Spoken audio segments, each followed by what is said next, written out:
सृष्टाया सर्गरूपा जगत बन विदो पालनी या च रौद्री संगारे चापि यस्या जगद इदमखिलं क्रीडनं या पराख्या पश्यन्ति मध्यमाथो तदनु भगवती वैखरी वर्णरूपा तस्माद्वाचं प्रसन्ना विधिहरिगिरीशा राधितालंकरोतु।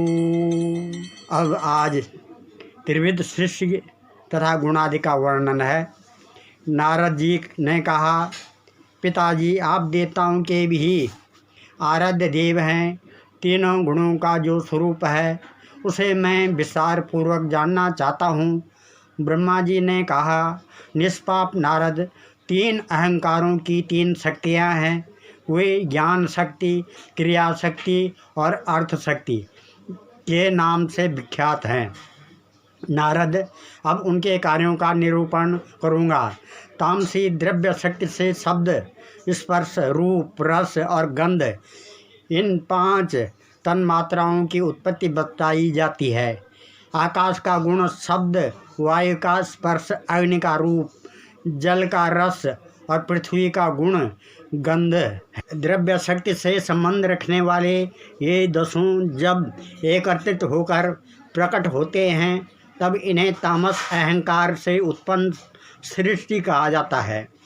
सात्विक अहंकार से संबंध रखने वाली जो ज्ञान शक्ति है उससे दिशा, वायु, सूर्य, वरुण, अश्विनी कुमार, पांच ज्ञानेंद्रियों के पांच अधिष्ठात्री देवता तथा बुद्धि, प्रवृत्ति, अंतःकरण के अधिष्ठाता चंद्रमा, ब्रह्मा, रुद्र और चौथा क्षेत्रज्ञ तथा मन सहित 15 प्रकट होते हैं।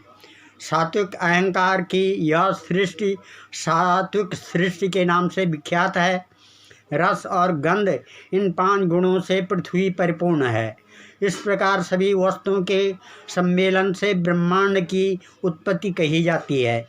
ये सभी जीव मिलकर ब्रह्मांड को स्थिर रखते हैं। 84 लाख प्राणी कहे गए हैं। व्यास जी कहते हैं, राजन, मेरे पूछने पर नारद जी ने यह सभी प्रसंग विस्तार पूर्वक मुझे समझा दिया। वास्तव में जिसने यह सारा जगत व्याप्त है उसी परमा शक्ति की आराधना करने चाहिए। कार्य भेद से वही शक्ति कभी सगुण कभी निर्गुण भाव से विराजमान हो जाती है। तुम उन्हीं का भजन और पूजन करो। वे ही महाकाली, महालक्ष्मी और महासरस्वती हैं। संपूर्ण प्राणियों की अधिष्ठात्री हैं। प्रसंगवश अस्पष्ट नाम से उच्चारण करने पर भी वे अभिलाषित दुर्लभ पदार्थों को प्रदान कर देती है। वन में व्याघ्र आदि हिंसक जानवरों को देखकर डर जाने से एम एम यूँ बिंदु रहित नाम का उच्चारण होने पर भी मनोरथ पूर्ण हो गया था। राजन, इस विषय में सत्यव्रत ब्राह्मण का उदाहरण सामने है। सत्यव्रत नाम का एक महान मूर्ख निरक्षर ब्राह्मण था। किसी कोल के मुख से सुनकर प्रसंगवश उसने उसका उच्चारण किया था। अनुस्वार का उच्चारण उससे नहीं हो सका, केवल ए इतना ही उच्चारण हुआ। फिर भी वह एक बड़ा भारी विद्वान बन गया। कारक उच्चारण करने से उस पर भगवती परम प्रसन्न हो गई। दया से ओतप्रोत रहने वाली उन भगवती परमेश्वरी ने उस ब्राह्मण को कविराज बना दिया। जन्मजय ने पूछा, वह द्विज श्रेष्ठ ब्राह्मण सत्यव्रत कौन था? भगवती इतने से कैसे प्रसन्न हो गई? मुने, मन को मुग्ध करने वाली यह कथा विस्तार पूर्वक कहने की कृपा करें। सूजी कहते हैं, इस प्रकार राजा जन्मजय के पूछने पर सत्यवती नंदन व्यास जी परम उदार, पवित्र एवं मधुर वचन कहने लगे। व्यास जी ने कहा, राजन, यह पुराण संबंधी पावन कथा जिसको मैं कहता हूँ तुम ध्यान पूर्वक सुनो। एक समय की बात है, मैं पवित्र तीर्थों में भ्रमण करता हुआ पुण्य भूमि नैमिषारण्य में पहुँच गया। वहाँ बहुत से मुनि विराजमान थे। उस समय उन ब्राह्मणों के समाज में कथा आरंभ हो रही थी। जमदग्नि जी ने सामने बैठकर मुनियों से इस प्रकार पूछा। जमदग्नि बोले, मुनियों, किसकी उपासना करनी चाहिए? कौन देवता अभिष्ट फल प्रदान कर सकते हैं? इस प्रकार मुनिवर जमदग्नि के पूछने पर लोमेश जी ने कहा, जमदग्नि, तुमने यह जो प्रश्न किया है, इस विषय में अब मैं कहता हूँ, सुनो। सभी कल्याणकामी पुरुषों को चाहिए कि वे महाशक्ति की उपासना करें। उपासना करने पर वे तुरंत वर देने में तत्पर हो जाती है। मुनिवरों, एक परम पावन कथा कहता हूँ, सुनो। कैसे एक अक्षर के उच्चारण करने से ही ब्राह्मण ने मोक्ष प्राप्त कर लिया था। कौशल देश में देवदत्त नाम से विख्यात कोई एक ब्राह्मण रहता था। पुत्र प्राप्ति के लिए उसने सविधि पुत्रेश यज्ञ आरंभ किया। कुछ समय व्यतीत होने पर देवदत्त की सुंदरी पतिव्रता स्त्री ने गर्भ धारण किया। ब्राह्मण पत्नी का नाम रोहिणी था, नक्षत्र रोहिणी था। उसी शुभ मुहूर्त में उस रोहिणी नामक भार्या ने पुत्र प्रसव किया। उन्होंने अपने पुत्र का नाम उतथ्य रखा। वेदाध्ययन की विधि उपस्थित होने पर गुरुदेव उतथ्य को पढ़ाने लगे, किंतु उतथ्य ने एक शब्द भी उच्चारण नहीं किया। वह मूर्ख की भांति चुपचाप बैठा रहा। फिर पिता ने उसे बहुतेरे ढंग से पढ़ाया, किंतु उस मूर्ख की बुद्धि ठीक रास्ते पर नहीं आई। वह मूर्ख के समान पड़ा रहा। फिर तो पिता देवदत्त चिंता के समुद्र में डूबने लगे। तपस्वी तथा जो प्रजाजन थे, उन सब में इस बात का प्रचार हो गया कि उतथ्य मूर्ख है। जब सारी जनता, पिता माता एवं बंधु बांधव सभी उतथ्य की निंदा कर, उस ब्राह्मण के मन में वैराग्य उत्पन्न हो गया। वह वन में जाने लगा।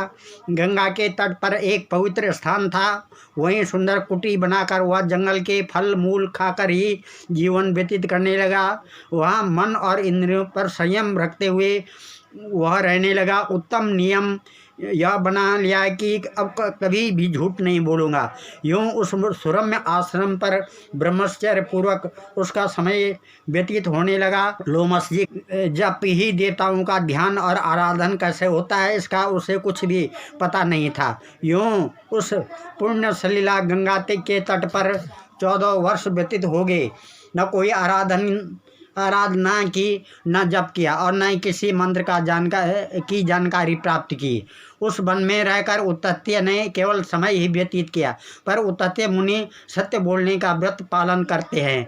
यह बात सब लोग जान गए। सारी जनता में उनका यश फैल गया कि ये सत्य व्रत हैं। कभी भी इनके मुख से मिथ्या वाणी नहीं निकलती। एक समय की बात है, एक महान मूर्ख जंगली आदमी शिकार खेलते हुए वहां आ पहुंचा।